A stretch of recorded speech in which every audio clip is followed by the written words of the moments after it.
this is Dawn, Mobile Home Erling with sellthismobilehome.com. Just coming to you with another video. I'm actually up in Madison, Wisconsin this week, taking a look at some houses as well as also mobile homes up in this area. One thing I thought I would note is that with mobile homes, when you're up in a cold climate, if you're going to be buying individual mobile homes, there's a couple things that you need to take in consideration that you wouldn't normally have to take in consideration with some of your warm climates. So some of the things to be aware of is definitely the skirting, and which is that covering that covers the span between the ground and the base of the mobile home itself. So they call that, you know, a lot of times it's like a siding that goes along with, or brick or stone looking like material that goes along the bottom of it. Skirting becomes very, very crucial because it helps to protect against elements, plus also helps to keep warmth in that area, as well as also varmints and other types of critters.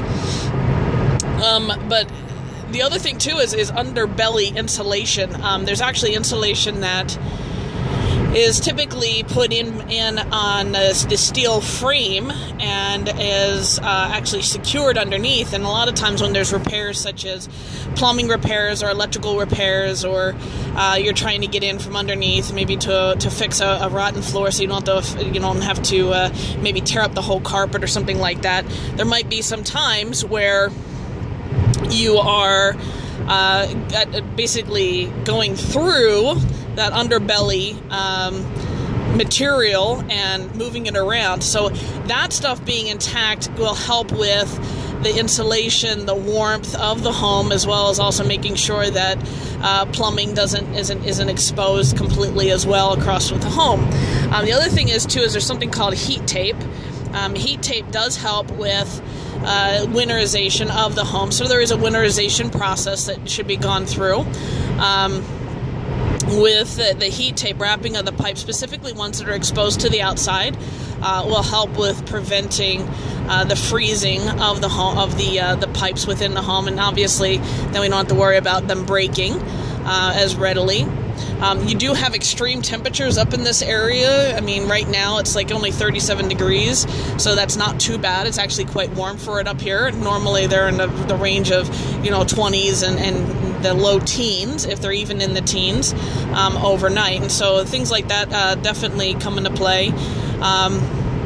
If the home is vacant for any period of time, it absolutely positively has to be winterized, meaning that all the pipes are drained, basically blown out, making sure that there's, from an air standpoint, that it's pushing all the particles of air out of there, or all the particles of water out of there using high pressure air, and then that there is antifreeze type material mixture that is put in through the system, pumped through the system, to help with preventing breaking of the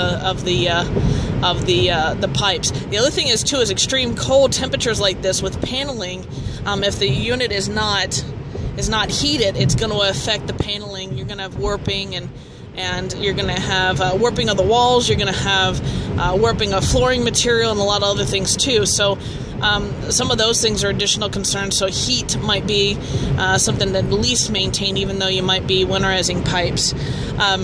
Obviously, making sure that the roof is sturdy enough up here would be another crucial thing. From a snowpack standpoint, as you can see, there's a little bit of snow on the ground here. As I've been driving, you've hopefully been able to see that. And so from that standpoint too, you need to make sure that the roof doesn't have leaks, first off. And then secondly, that it has the capacity in which to be able to sustain that. Actually, from I believe it was 85 on, there were specific requirements as far as snowpack. There are actually homes for like Wyoming and Wisconsin and some of those areas that get a lot more snow.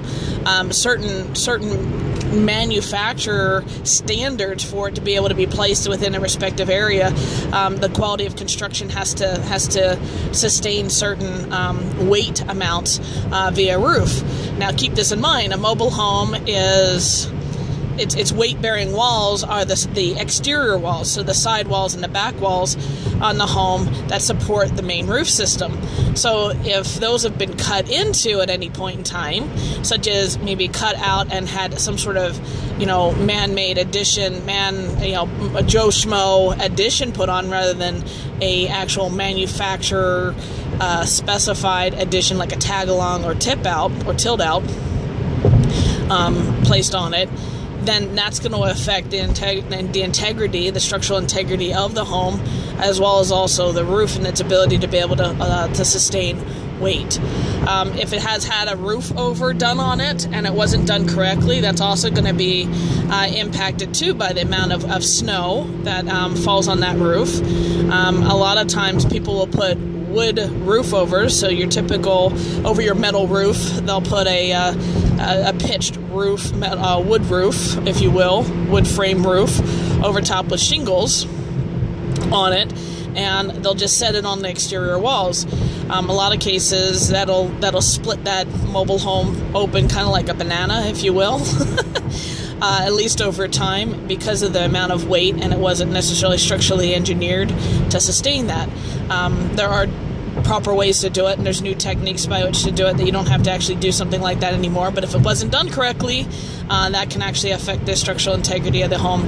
Obviously, ceiling of homes, a lot of times, a lot of these mobile homes will not necessarily have double pane. They'll have the old school windows where it'll be a one pane window with then a screen window or another external glass window on the outside to help with winterization. And so that's another thing also to make note of, and also to be aware of when you're evaluating this homes, because you want to make sure that it has some sort of energy efficiency and it has the parts that are necessary for it to be able to resist and be able to sustain through the winter without having a lot of extra costs coming out of your pocket for maybe replacing windows. Same thing also with doors, and also other things like holes in floors and things like that. So those are some of the basic things to make note of and to watch out for when you're evaluating your mobile homes, as far as a cold climate and looking to buy mobile homes, whether you're looking to rent them out or whether you're looking to sell them to somebody else. This is Don, Mobile Home Erling with sellthismobilehome.com. If you'd like to learn more about mobile home investing, please feel free to join us at sellthismobilehome.com/premium.